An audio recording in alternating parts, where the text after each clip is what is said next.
안녕하세요. 저는 올해 쉰둘이 된 서울 변두리 낡은 아파트에 사는 평범한 주부 한지숙이라고 합니다. 여러분, 가족이라는 이름으로 날아온 청구서를 몇 번이나 말없이 결제해 보셨나요? 저는 3년 동안 8번이었습니다. 8천만 원이었고요. 통장에서 돈이 빠져나갈 때마다 저는 이게 사랑이라고 믿었어요. 아니, 믿고 싶었던 것 같아요.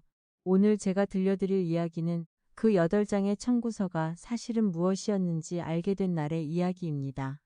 조금 황당하실 겁니다. 저도 아직 가끔은 제가 겪은 일이 정말 제 일이 맞나 싶거든요. 저는 경기도 안성에서 나고 자랐습니다. 아버지는 제가 9살 때 공사장에서 돌아가셨어요. 그 뒤로 어머니가 엄마 시외버스터미널 앞에서 국밥집을 하셨습니다. 8평짜리 가게였는데 새벽 4시에 사골솥에 불을 올리고 밤 11시에 셔터를 내리는 생활을 20년 하셨어요. 어머니는 저한테 딱 한 가지만 말씀하셨습니다. 지수가, 엄마는 국밥밖에 못 판다. 근데 너는 말을 팔아라. 사람 마음 움직이는 말. 저는 그 말이 좋았습니다. 그래서 국어를 팠어요. 야자실 형광등 아래에서 시집을 필사하고 자습실 문 잠글 때까지 남아있다가 마지막으로 나오는 애가 저였습니다. 그렇게 사범대 국어교육과에 갔고 25세 사립여고 국어교사가 됐습니다. 명진여고라는 학교였어요. 교사 생활 12년.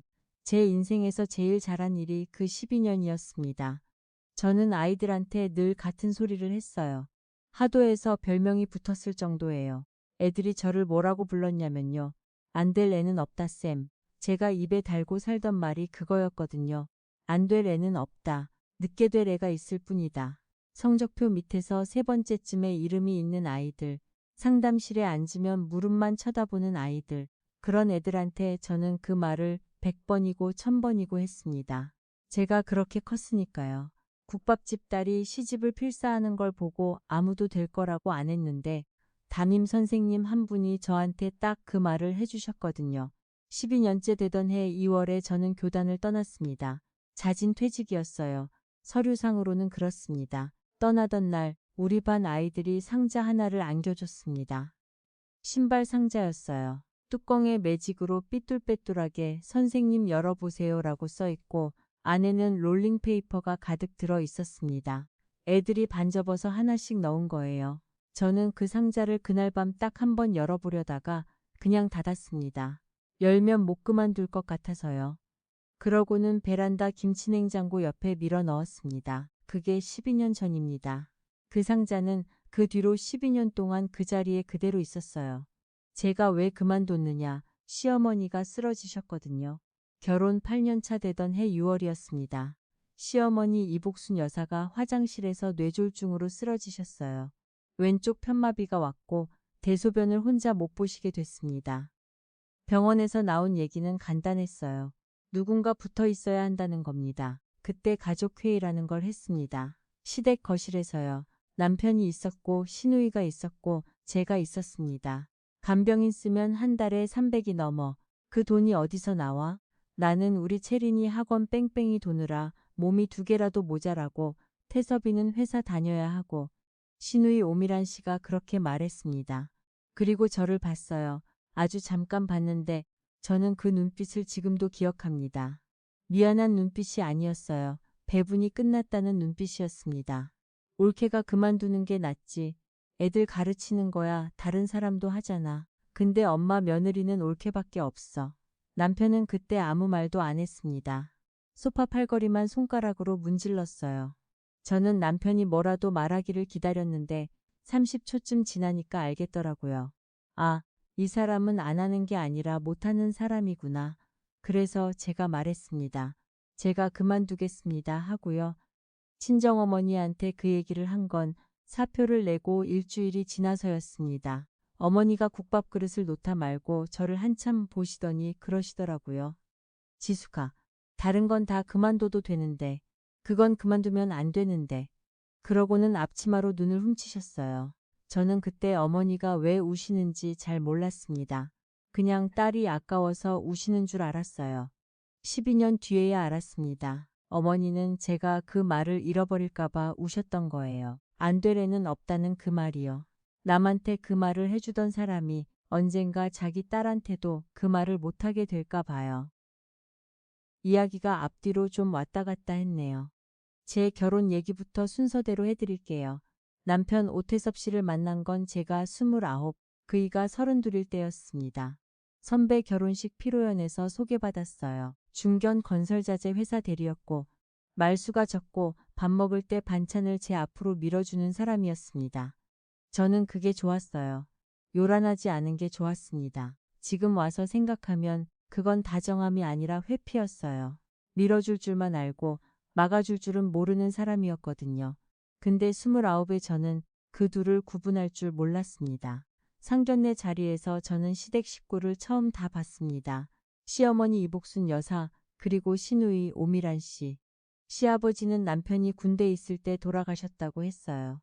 미란 씨는 남편보다 3살 위였습니다. 그날 자리 배치를 미란 씨가 다 했어요. 메뉴도 미란 씨가 골랐고 저희 친정어머니 자리도 미란 씨가 정해줬습니다. 저희 어머니가 하실 말씀을 꺼내려고 컵을 내려놓으시면 미란 씨가 먼저 말을 시작했어요. 2번, 3번씩이 끝나고 화장실에서 손을 씻는데 미란 씨가 옆에 와서 거울 보면서 그러더라고요. 우리 집은 내가 다 정해. 엄마는 나한테 물어보고 태섭이는 나한테 물어보고 올케도 앞으로 헷갈리면 나한테 물어봐. 편할 거야. 저는 웃으면서 네, 했습니다. 29이었으니까요.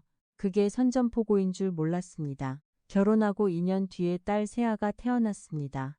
미란 씨네 딸 채린이하고 같은 해생이에요. 채린이가 3월생, 세아가 10월생.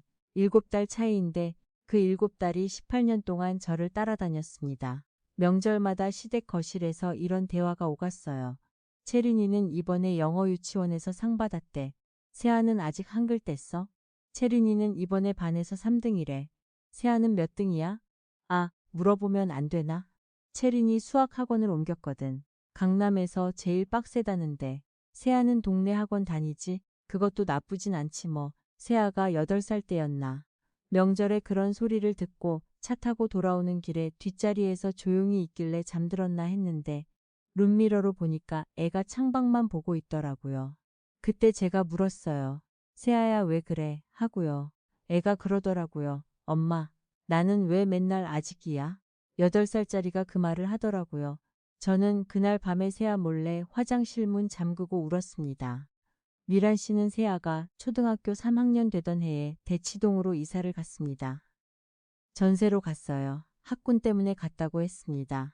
그리고 그 뒤로 미란 씨는 완전히 다른 사람이 됐어요. 명절이든 제사든 미란 씨 입에서 나오는 말이 다 이런 식이 됐습니다. 우리 채린이 담임쌤이 그러는데 요즘은 내신보다 세특이래. 세특 모르지? 그럴 줄 알았어.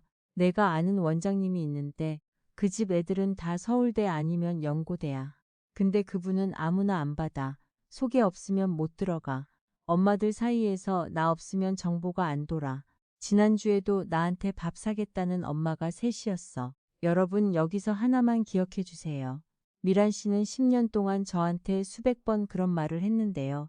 그 담임쌤 이름도, 그 원장님 이름도, 그 밥 산다는 엄마 이름도 단 한 번도 말한 적이 없습니다. 단 한 번도요.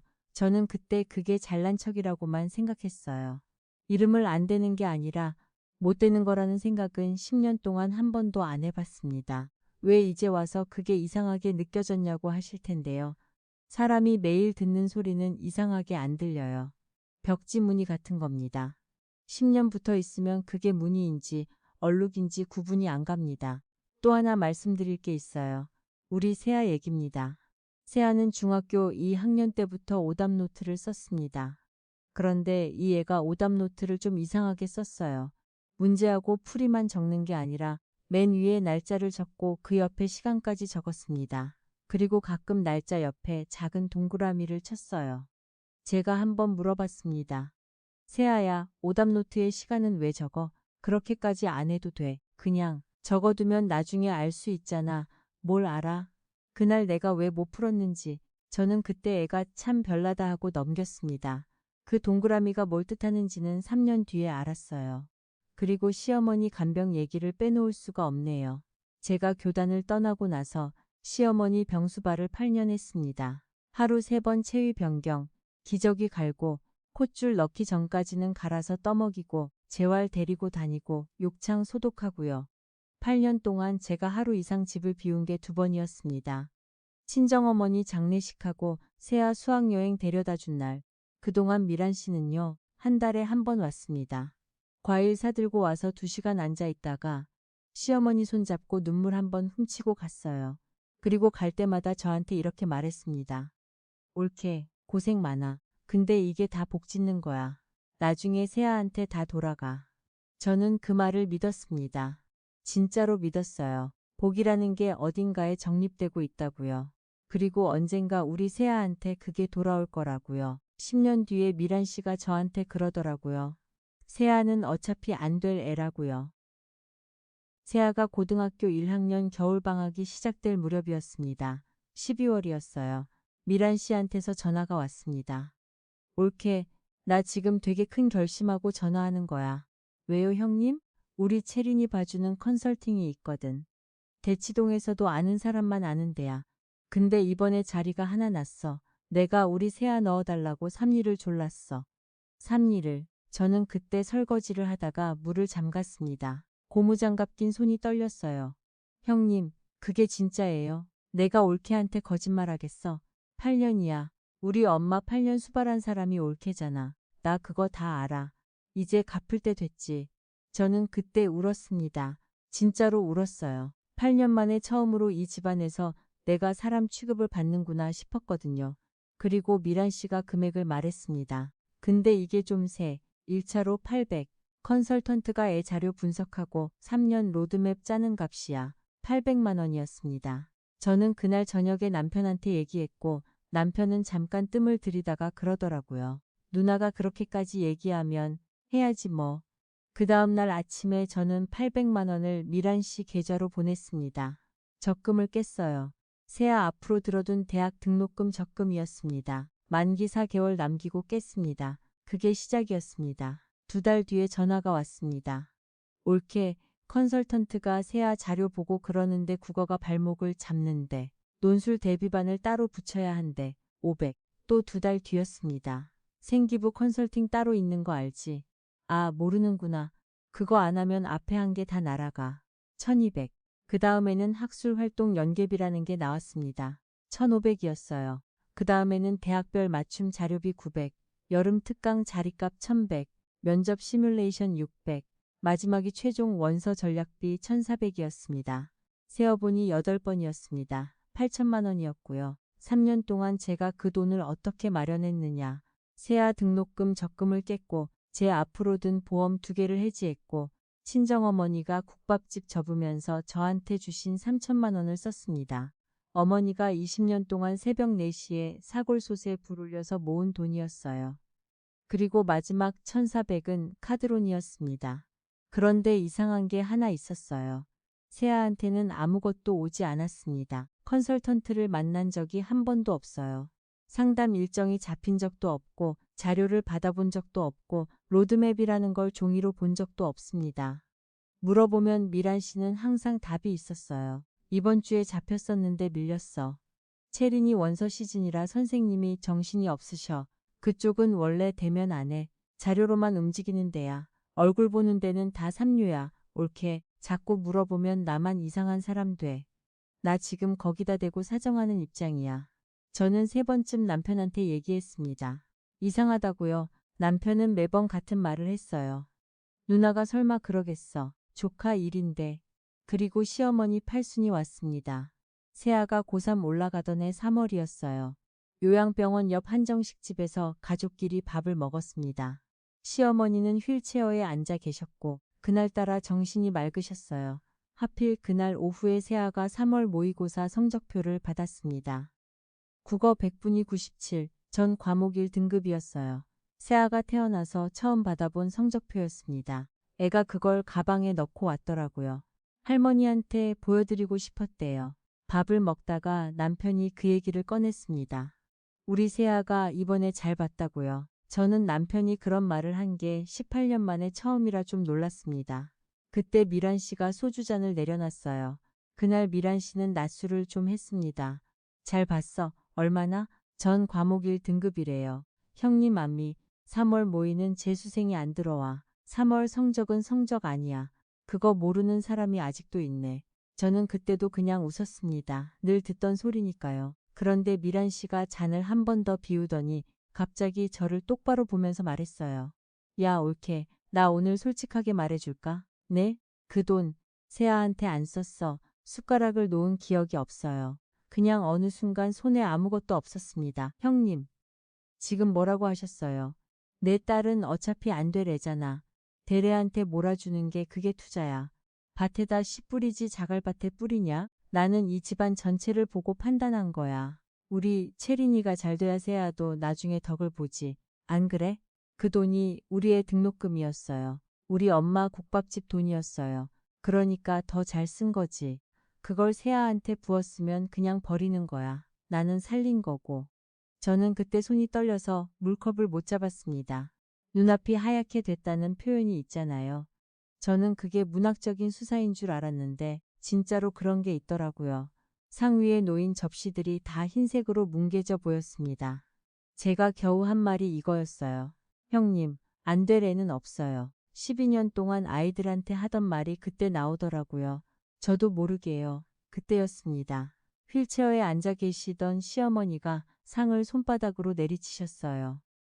시끄러워 애 팔순 밥상에서 무슨 추태야. 내가 뭘 잘했다고 목소리를 높여. 미란이가 다 생각이 있어서 한 거지. 저는 목소리를 높인 적이 없었습니다. 그런데 그 방에서 잘못한 사람은 저였어요. 그때 문이 열렸습니다. 화장실에 갔던 세아가 돌아온 거였어요. 언제부터 서 있었는지는 지금도 모릅니다. 성적표가 든 가방을 두 손으로 안고 서 있었어요. 그날 밤이었습니다. 새벽 2시쯤 됐는데 세아 방에 불이 켜져 있길래 문을 열었어요. 애가 책상에 앉아서 오답 노트를 펴놓고 있는데 아무것도 안 쓰고 있더라고요. 세아야 앉아. 엄마, 나 진짜 안 되래야. 저는 그 질문에 바로 대답을 못했습니다. 저는 12년 동안 그 대답을 직업으로 했던 사람이에요. 남의 자식한테 1000번도 넘게 했던 말인데 제 자식이 물으니까 목이 막혀서 소리가 안 나오더라고요. 제가 대답을 하기 전에 세아가 먼저 말했어요. 엄마 울지 마. 나 괜찮아. 나 어차피 알고 있었어. 애가 저를 위로하더라고요. 18살짜리가요. 저는 그날 밤 거실에 나와 앉아서 날이 밝을 때까지 아무것도 안 했습니다. 그리고 해가 뜨는 걸 보면서 딱 하나를 정했어요. 돈은 됐다. 저 여자한테서 8천만 원을 받아내는 건 이제 중요하지 않다. 나는 저 여자 입에서 나온 그 말을 세상에서 지울 거다. 다음 날 아침에 제가 제일 먼저 한 일이 뭔지 아세요? 미란 씨한테 전화해서 사과한 겁니다. 형님, 어제 제가 술자리에서 예민했어요. 죄송해요. 팔순자리 망쳐서 어머님한테도 면목이 없네요. 그럴 줄 알았어. 올케가 원래 착하잖아. 됐어, 나도 말이 좀 태어. 다음 주에 반찬 좀 해다 줘. 나 요즘 채린이 원서 때문에 밥을 못 해내. 해다 드릴게요. 저는 그 뒤로 5개월 동안 반찬을 해다 날랐습니다. 5개월이요? 왜 그랬느냐? 화가 안 나서가 아니에요. 저는 12년 동안 국어를 가르친 사람입니다. 저는 알고 있었어요. 사람은 자기가 안전하다고 믿을 때 제일 말이 많아진다는 걸요. 첫 번째로 한 일은 은행이었습니다. 3년치 거래 내역을 뽑았어요. 창구에서 A4로 22장이 나왔습니다. 형광펜으로 미란 씨 계좌로 나간 것만 칠했더니 8줄이었습니다. 8천만 원. 마지막 줄 옆에 카드론이 찍혀 있는 걸 보는데 손이 좀 떨리더라고요. 두 번째는 통화 녹음이었습니다. 이건 제가 뭘 대단히 준비한 게 아니에요. 시어머니 병원 다닐 때부터 제 휴대폰은 통화 자동 녹음이 켜져 있었습니다. 의사 선생님이 하시는 말씀을 받아 적을 손이 모자라서 켜둔 거예요. 그걸 8년 동안 안 껐습니다. 그러니까 미란 씨가 저한테 돈 얘기를 한 8번의 통화가 전부 제 휴대폰 안에 있었습니다. 8번 다요. 세 번째가 세아 오답노트였습니다. 세아 방을 치우다가 중2 학년 때부터 쓰던 오답노트들을 발견했어요. 11권이었습니다. 그 중에 고1부터 고2까지 그 3년치를 넘겨보다가 저는 그 자리에 주저앉았습니다. 기억하시죠? 세아가 날짜 옆에 가끔 동그라미를 쳤다고 했잖아요.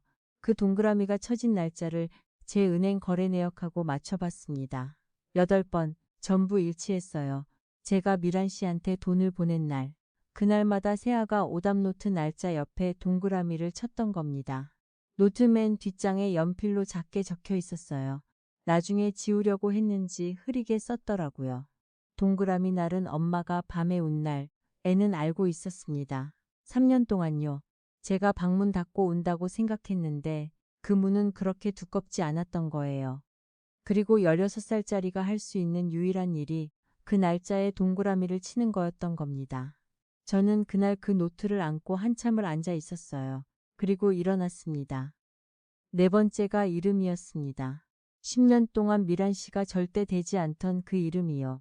그걸 어떻게 알아냈느냐. 미란 씨가 흘렸습니다. 반찬을 갖다 주고 커피를 마시는데 미란 씨가 채린이 자랑을 하다가 이러더라고요. 아카데미아에서도 우리 채린이 케이스는 특별하대. 대표가 직접 봤어. 아카데미아. 10년 만에 처음 나온 상호이셨습니다.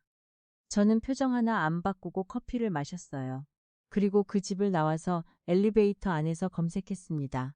아카데미아 컨설팅, 대치동 소재 교육 컨설팅 법인, 대표 정하윤. 저는 그 이름을 보고 엘리베이터 벽에 손을 짚었습니다. 제가 12년 전에 담임했던 아이 이름이거든요.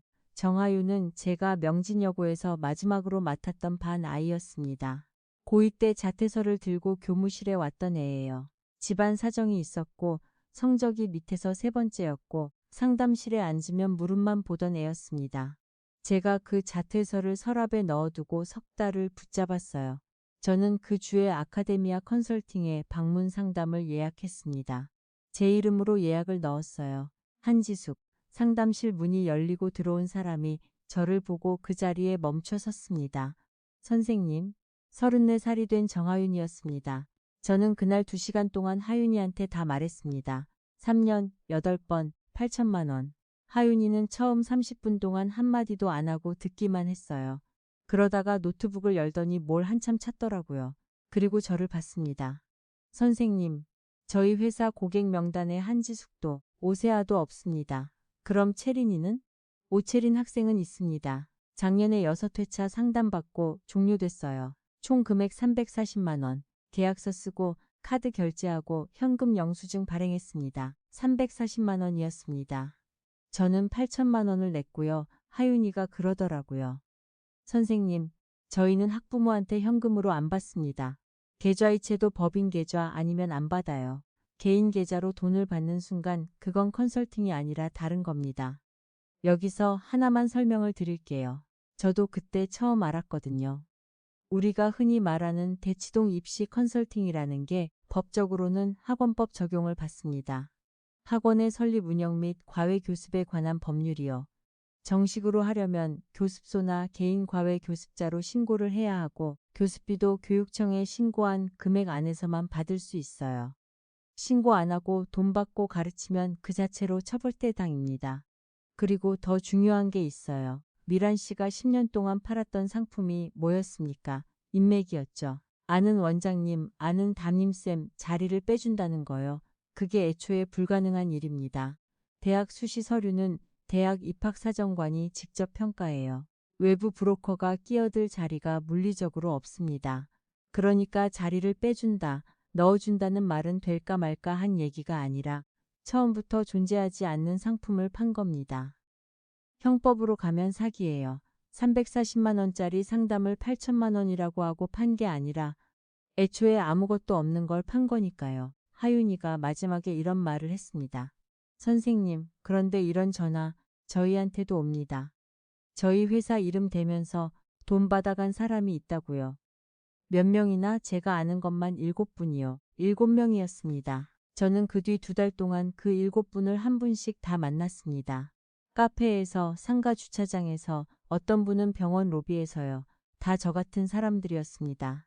학군 정보에 어둡고 아는 사람 하나 없고 애한테 미안한 사람들이요. 합쳐서 4억 6천만 원이었습니다.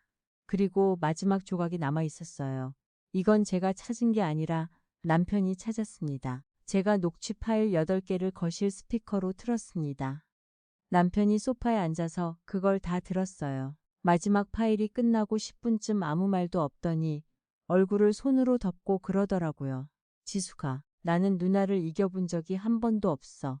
초등학교 때부터 한 번도 없어 알아요. 미안해. 나 때문에 당신이 8년을 그랬고 세아가 그 소리를 들었어.